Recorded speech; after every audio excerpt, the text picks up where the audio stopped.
No action was taken either in the House or in the Senate committees this week on eminent domain. But that does not mean it hadn't been a busy week. We've been talking with the authors of the bills and the other stakeholders who are involved in the process, and the authors of each of these bills have been directly talking with each other. My hope is that all of this communication and negotiation will lead to bills being passed out of committee soon. We are still on a tight timeline to get bills passed completely out of the legislature in time to override any potential veto. Another property rights issue I've been working on is military bases wanting to regulate the property around their bases. Some of the bills pertaining to this issue include House Bill 143 by Representative McClendon, House Bill 2056 by Representative Gallego, Senate Bill 2222 and 2223 by Senator Van Pute, and Senate Bill 2439 by Senator Resti, and finally Senate Bill 2100 by Senator Wentworth. Most of these bills are trying to impose regulations on the property around the bases to limit what property owners can do with their land. We are working with the bill authors to protect agriculture from undue regulations and, where possible, replacing regulations with voluntary incentives. Increasing the weight limits for trucks hauling agriculture or forest industry products in light of the increased cost for transportation is one of the newest policies in the Farm Bureau policy book. I've been working closely with Representative Gonzalez-Ture, who's also the chairwoman for the House Agriculture and Livestock Committee, on a bill that she introduced that would increase the tolerance for gross weight onto a vehicle, which is also applicable for the axle weights as well. HB 3143 would provide for the option so that trucks could operate with an increased amount of weight limit.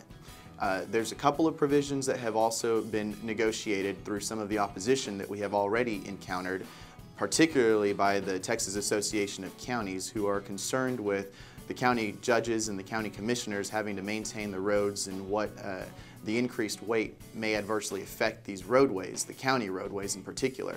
So we've been working closely with the chairwoman and also the Association of Counties to find some compromise in order for this bill to be kicked out of her committee and hopefully moved on to the full House sometime next week.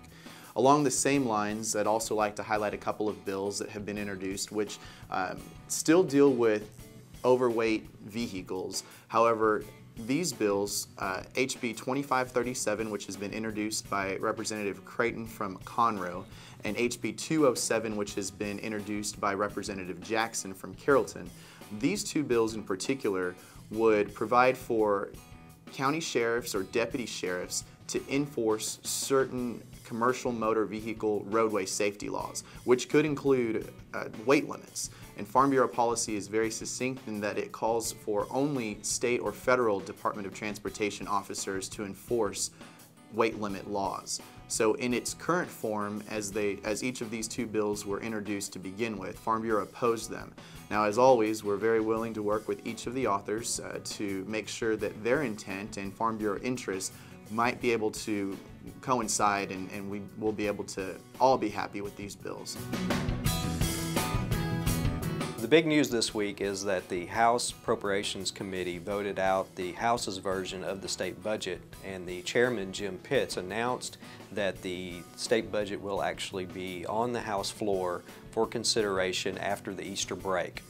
In fact, Chairman Pitts let the House know that he intended to debate the bill as long as it took, even if it means that they had to work through the weekend next week to pass the bill.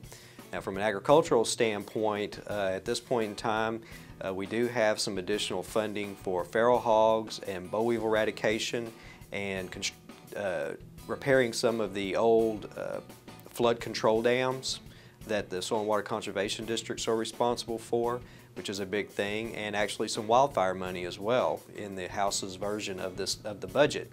Unfortunately, most of it is in the Article 11, which is the wish list, which means that what we'll have to do is work to get that actually put into each state agency's budget during the conference committee process between the House and the Senate.